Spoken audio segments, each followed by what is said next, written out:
over a full minute of slow-mo close-up metals drifting by in some sort of anti-gravity chamber with over-the-top military music desperately trying to force its inspiration on us opening credits. It's like James Bond meets mall propaganda, and I am not having it. Ropes courses are the worst. They pretend to be all about team building and agility training, when really all that's happening is more grape smashing than Chateau Montelena could even dream of. The optimist in me is ready to believe that this opening shot is just the movie's way of getting its "look, he's short and overweight" jokes done and dusted early. The realist, however, is already spinning up the sin drive and digging out a fresh asterisk key for the oncoming storm of cliches and body shaming. You'll get your chance one day, optimist me. One day. Get it?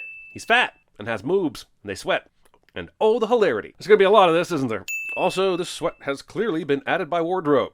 Do you really think someone would work hard enough that their underboob sweat would seep through before the chest or armpits? For the love of Spencer's, his forehead isn't even sweating yet. As hilarious as it is to make fun of hypoglycemia, Blart knows this is an issue for him, so why wouldn't he be prepared for it? This is much more about telling the audience he has a problem than it is about anything else. Oh yeah, and a rare opportunity to poke fun at people with blood disorders. Yes, this is the common human reaction to someone suddenly collapsing face first. Disgust and disappointment, instead of, helping the possibly dying man out. We all have our crosses to bear, sweetheart.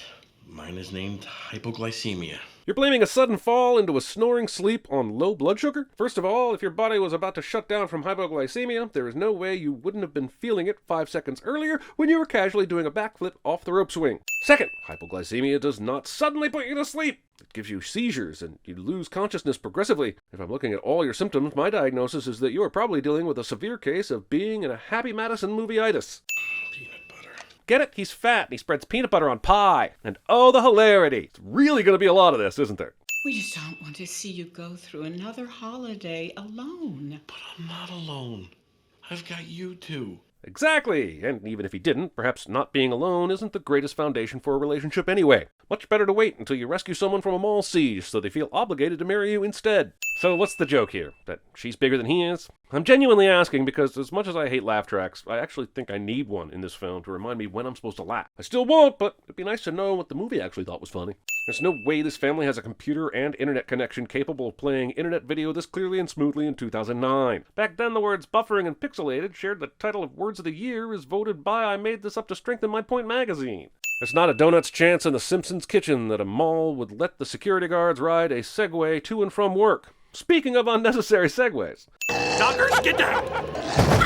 There's no f***ing way a Segway would have taken that doggy speed bump in its stride so easily. Anyone who has been within 6 inches of those things will be able to confirm that it takes a little more than an errant leaf to send it and its operator into a spine-bending spiral. Malls. Okay, keep the balls in the pit, kids. Kits. Malls with kits. Also, this is kind of on the mall, right? How do you install a central ball pit with no kind of ball management system? Ball management is the essence of human civility, using security cameras as personal spying devices. Also, va-va-voom and enhance cliche. I mean, zoom and romance cliche. I mean, womb for my pants cliche. Okay, I'll stop now. Mount up. Get it? He's fat, and he uses pixie sticks as energizers, and oh, the hilarity. This really is the whole f***ing movie, isn't it? This sign reminds me that somehow in 2009 there were 2 mall cop comedies. 2 of them! That's a sin on culture, if nothing else. One of these days I'll get around to watching Detect and Deter. I hear Seth Rogen is great in it. You're gonna pull up. Left hip forward, placing your right hand on your away hip thusly, giving the illusion that you have a gun. Thinking that pretending you have a gun will somehow de-escalate the situation. But the mind is the only weapon that doesn't need a holster. Is that meant to be positive? Holstering your mind probably means thinking before you speak, right? Like, I wish the director had holstered their mind long enough to think twice about making this movie. Driving kind of recklessly back there, sir. You're kidding. You'd think so, huh? But then I'd be laughing. And this whole mall security pretends to do a traffic stop routine is so far from funny that I'm reverse laughing. I'm actually sucking in past real laughs in response to how much not funny is happening here. Do you need something? Yes, I'd like to welcome you to our mall. Oh, thank you. That's the strangest way I've ever heard someone pronounce "F off, you creepy asshole," but maybe I'm just missing the nuances of the accent. The writers made sure this guy had a caffeine-free Diet Coke so the audience would really know he's an asshole. I don't understand why you're laughing. I just called you fat. Fun fact for you, I don't understand why you're laughing, I just called you fat, was actually the original tagline for this movie. I like physical comedy as much as the next person, but this movie is at least 76% pratfalls, and I might need it to be a bit deeper than that for it to work for me. Also, I just saw this movie made $183 million, and now I've decided I don't actually like physical comedy as much as the next person. Look, I know you're new here and all, but Backup seems like a pretty universal term. Does it though? It also often means to back up, as in to move back. And sometimes it might even mean to back up data. Given the context, I doubt Vec thought Blart was asking for an external hard drive full of security footage, but that still doesn't make the term universal. Damn it, this movie keeps rotating between mall cop fails and creepy peepee. And how am I supposed to sin anything new when it just keeps showing me the same two scenes over and over again? You're making my job hard, movie, and I don't like hard things. Wait. Can I give you a lift? What, on that? With an inexperienced driver, I would recommend no, but with me, you'll be as safe as the president. Kennedy, right? I don't know. Can that get you fired? Yes, it could. A further reminder that the power of boners is so strong it can even make a single father risk losing his sole source of income. But also, no, nothing will get this man fired. Have you not been watching the movie? He literally just wrestled the shirt off a customer after calling her fat and ugly. His job security seems pretty well fixed. Fun fact for you. A lot of people think the Mustang was named after the horse. It was actually named after the P-51 Mustang. Which was named after the horse. So, based on the transitive property of equality, there's your sin. Fun fact for you. This place sucks. You want to get out of here? This Stewart character is assholing so hard that he's stretching the very definition of asshole to its near breaking point. Stewart is basically the constipation of this movie. And here's 20 cents, because his toilet paper thin characterization won't be squeezed out for a while. Why don't you go over to the bar and grab yourself one of those girly drinks? I'll meet you over there. Oh, okay. Man, her accent is killing me in this movie, because I've never heard anyone pronounce "get f***ed, you condescending prick" quite like that. Go. Just when you think the movie can't dive further into the corpulent cliches, it pulls out a nacho eating contest between two of the heaviest humans in the movie, despite the fact that competitive eaters actually come in all shapes and sizes, like humans do. I'm not eating nachos, I tell you that much. Twist it.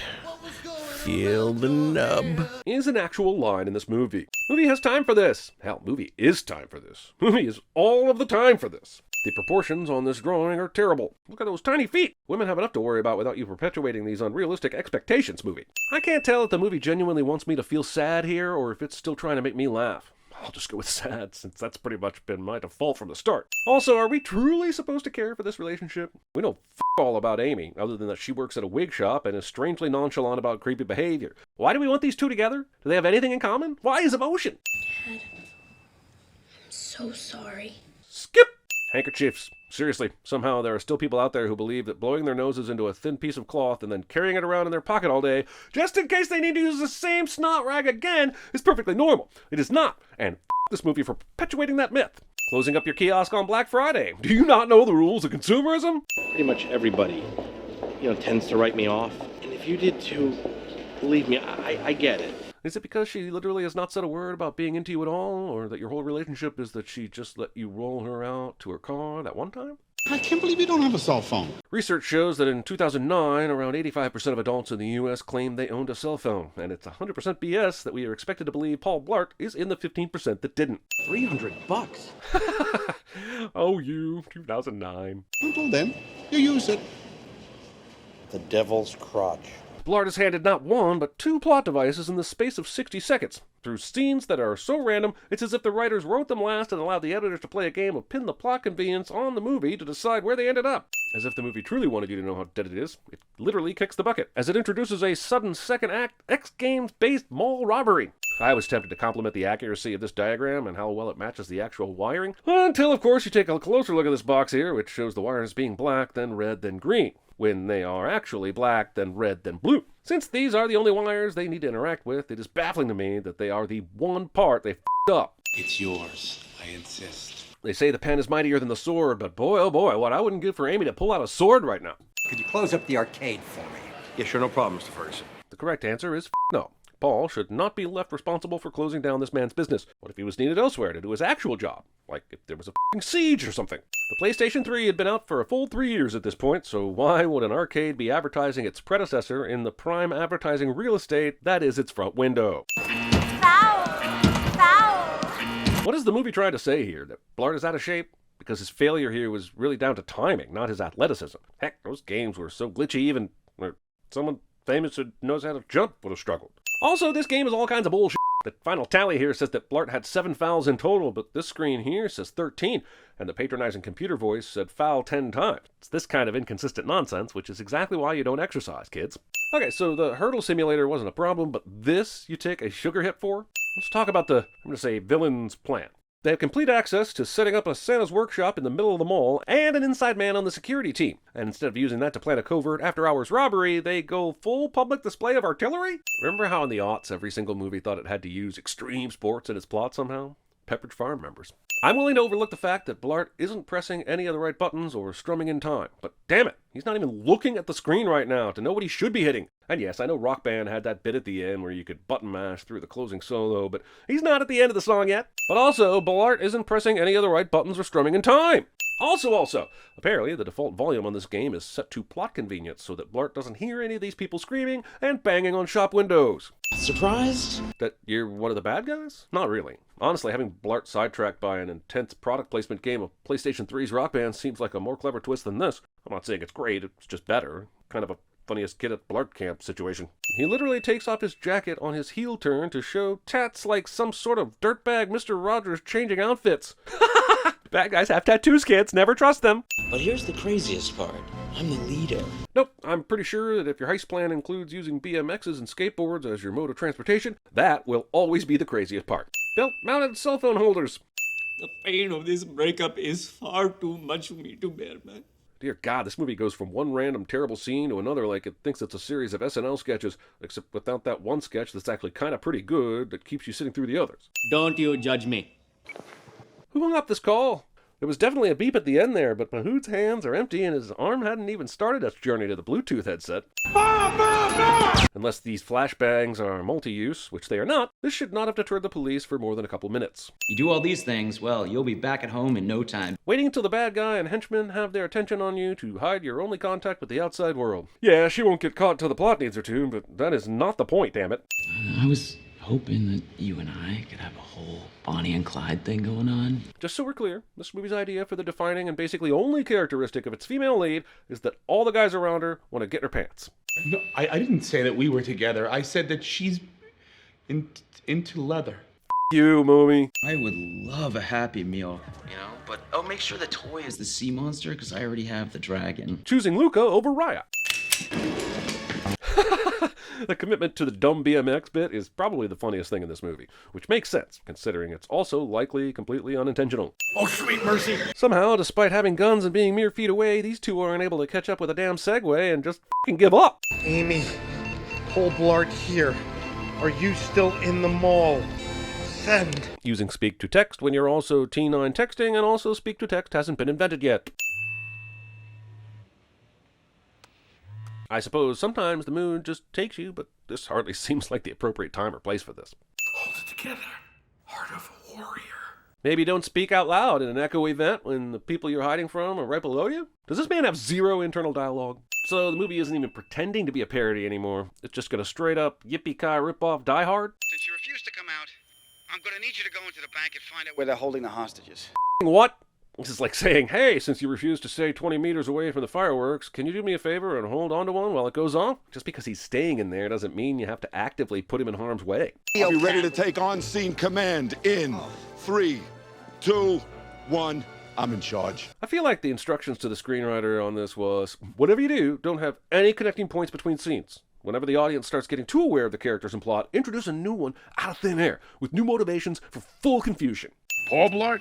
You're kidding me? We used to abuse that loser in high school. Of course you did. Vic? The trainee? No, the brainy. Someone wrote this. Then they likely showed it to someone else, and that person said, looks good to me. Let's make sure Terry's cool with it. And then Terry was indeed cool with it, and Time for some big game hunting. Except as you, and I still can't believe I'm saying this, skateboard closer to him, you run out of bullets, and instead of carrying a reload clip, you have a baton, for reasons. Rudolph, where are you? I'm about to end this. That is not what he asked, but who am I to question another man's premature celebration? This works. He survives this. This movie. It right in the glass.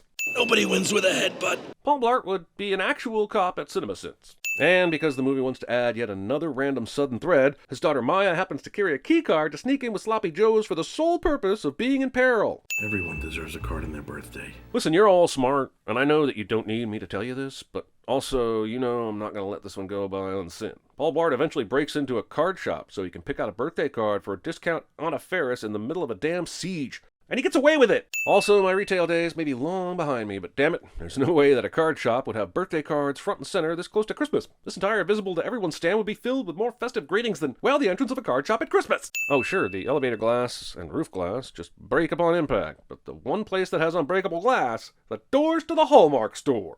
Vic, this card is Winning! I know this because I am all set, but sadly, no codes! A fair amount of the plot in this movie hinges on Blart's cell phone, yet the bad guys either don't have any or refuse to use them. Why was drawing the codes on their arms ever part of the plan? Why not text him the codes immediately? This wants to be the ho-ho-ho moment from Die Hard, and honestly, movie, how dare you? No one will be seated during the "we've run out of ways to rip off Die Hard, so let's take a shot at Home Alone" portion of the movie. Glucose X Suckada. Blart went from dumbass to badass so fast I had to go find my neck brace for the whiplash. Hey you, Scuba Doobie Doo. They made a sequel to this movie. How did Blart know that this explosion wasn't going to knock him out as well? We see it knock him to the floor like it does Vec, but somehow he has enough time to get to and climb up this mushroom before Vec even wakes up. Blart thought the most efficient way to rid of this final henchman was to set up this tiny robot distraction, which he doesn't even have the remote for, and dress up in full hockey gear instead of trying something less complicated and time-consuming like literally anything else. Also, good thing your eyes were closed, or he would have spotted you for sure. How's his phone still not on silent? I'm not sure which is the most insulting part about this scene. That they think he would fall for this? That they think the audience would fall for this? Or that they think the audience would fall for him falling for this? I'm gonna go with the most insulting part being the whole damn movie. If Vec is the last person left, was it even necessary to escape through the ceiling? If he left the bank to chase Blart, couldn't they have just escaped through the main entrance and run in the opposite direction? Blart knows where he's going to be. He set up the distraction. Also, unless Blart has this Segway hooked up to a remote control that we don't know about, how did he set it on its path around this corner and then manage to get back to the bank, set up a pulley system, and somehow have enough time to lift not one, but 3 people up into the ceiling before Vec makes it back? My God, the damn Flash would have struggled to pull this off. This works.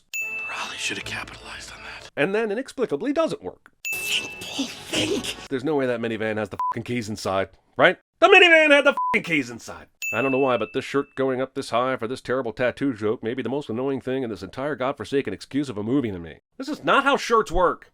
Man, that hypoglycemia is a killer. Unless you choose to ignore it, apparently. Honestly, I'd give this moment 1,000 sins, but at least it means this shit is nearly over. Actually, f*** it. Here's 1,000 sins. You did good, Dad. Post-showdown sentimental moment between 2 characters in the back of an ambulance cliche. You'd think that would be a lot less common than it actually is. Happy birthday, Amy. He even had time to write the damn thing?